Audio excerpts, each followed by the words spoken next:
Hi, Maria here. Welcome to my channel. Today I thought I'd share 4 fragrances that are kind of, to me, like the royalty of feminine fragrance. So these ones are super popular, major best-selling fragrances, and out of the 4, my guess is there's one that you like. So maybe there's 1 or 2. I like pretty much all of these, but I wanted to share them with you because I think that out of the 4, there's probably one that would work for you in your collection, especially if you're just starting out. These fragrances are beautiful and they're best sellers for a reason.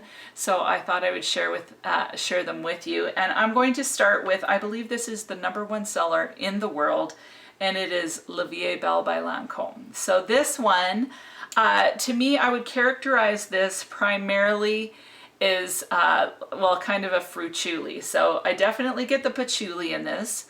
I get a little bit of fruit in the opening, kind of more of a darker fruit, but I definitely notice the praline. So if you like a sweeter fragrance, definitely this would be one to check out.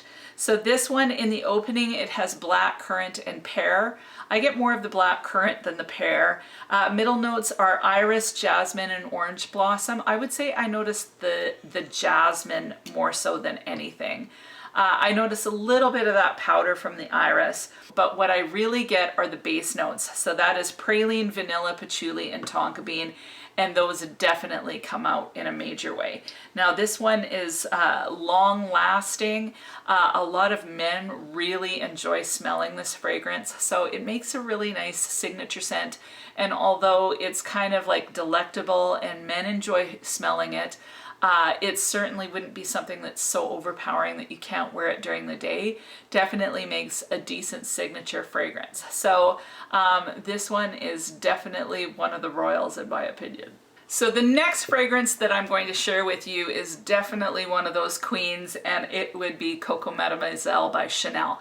Now this is actually my personal favorite. I love this one. I think it's super classy. It's definitely less sweet than La Vie Est Belle. This one opens up with a lot of warm, kind of more orangey citrus. There's orange, mandarin orange, and bergamot, as well as orange blossom in the opening. And then the mids has rose, jasmine, mimosa, and ylang ylang.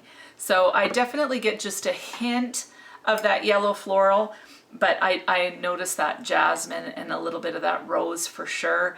And then in the base, you get patchouli, white musk, vanilla, vetiver, opoponax, and tonka bean. So this one, what I love about it is you get that warm orange citrus in the opening, but I find that that citrus stays throughout the throughout the wear of the fragrance. So this would be the freshest out of all of them, although I wouldn't consider this like super fresh, but definitely with that warm orange citrus, it's a little bit lighter of a feel. I get some of that floral in the mid, but what I love about this one is you get this really beautiful vetiver, so a little bit of spice with that vanilla in the dry down, and this one lasts like 12 hours. So this is definitely up there in my top 10. I love this fragrance, super classy. I love the bottle. I think it's very feminine, but very beautiful, long lasting, great for everyday wear, but also smells beautiful for like special occasions as well. So I love this one, but I think that this would probably be a lot of people's least favorite. For whatever reason, this one sometimes is challenging for people. So keep that in mind, but I just love it, and I can't help it. I love Chanel. I do. Mainly because it's just Chanel. The next one that is probably too young to be in this category, but I'm going to include it anyway, is Idole by Lancome. Now this one is relatively new, was released in 2019, but I just think it's a beautiful fragrance that I can see many women gravitating towards. This is the most floral out of all the ones that I'm mentioning, and in particular, it's a rose fragrance. So this to me, it opens with pear and bergamot, and then in the mid you get rose and jasmine. In the base you get vanilla and musk. So what I get out of this is kind of a watery rose. It's a little bit fresh.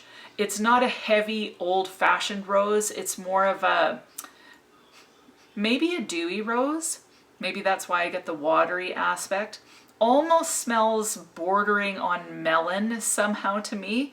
And I just think it's really pretty. It's definitely, if you like rose, this might be the one for you. I've heard that the longevity isn't great for this, but people that love this hard. So it's really worth taking a sniff. This one I just think is a really pretty option. It's a very classy rose. It's not an old smelling rose. It's very fresh and youthful. It's a little bit translucent, I guess, in a sense, like I think water, translucence. It's not a heavy hitter in that sense, but it's super uber feminine and also very classy. This is something, again, that you could wear every day. I don't think you'd get sick of it, and I think it's really worth checking out for like a signature scent. Now, my last fragrance that I want to share with you is Mon Guerlain, and this one has a special place in my heart. Like, I would say definitely Coco Mademoiselle would be my top, but this one is kind of the most sentimental somehow.